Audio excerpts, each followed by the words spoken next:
Yes, Massive and Crew, back once again with another video, and today we are going to talk about a question that my man Jack Robinson got back to me and said, do I not need to EQ and amen on individual tracks for kicks, snares and hats? I find people seem to disagree on this. I can see the benefit of reducing excess noise in the break, for example, but also when I EQ out said noise, I find I lose all its character and sounds like a D&B beat rather than amen. I don't like jazz, I don't like reggae, I don't like chopping, I don't like fusing two music together, I don't like any of that. I just like it to be one style and keep it the same. Using different types of drum and bass, I don't like experimenting, I just like to keep it all the same. Well, you've kind of answered your question in two there, mate. You can EQ, and sometimes I have been messing about recently trying to clean up the break and stuff, and you can do that. You can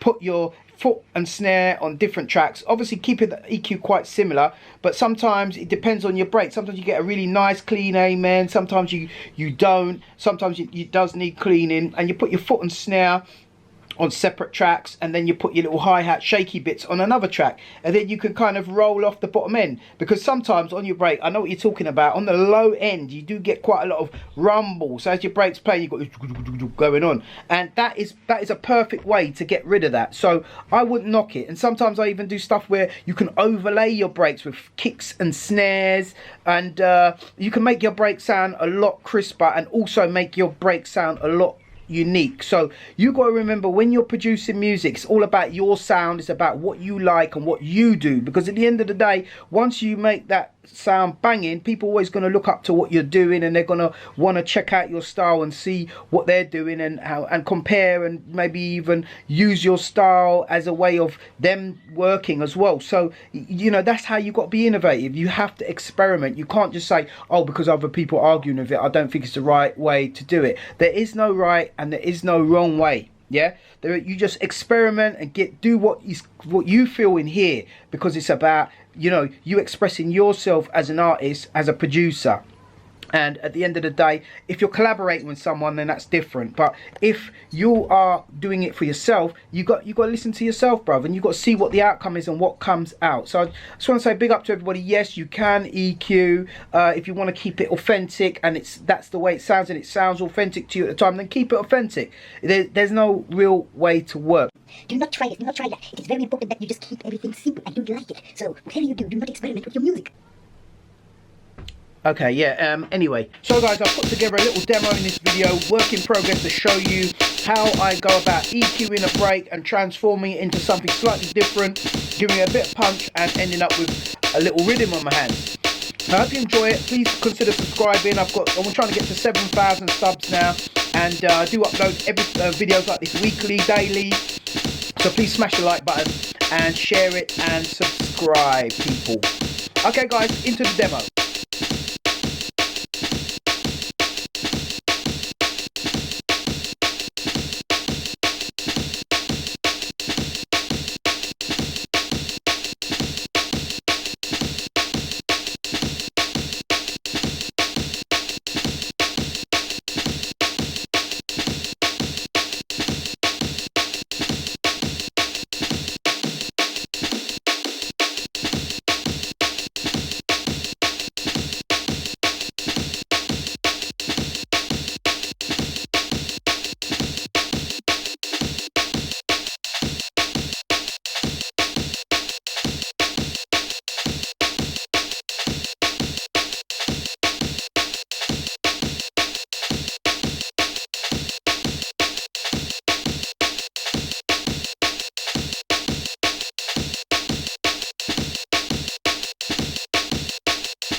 time.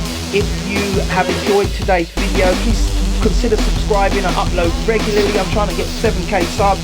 That's my next milestone, and you're obviously the ultimate goal to get to 10k, but you know, it's a long way off. But yeah, as I said, please like, share, subscribe. Take care. God bless. Peace.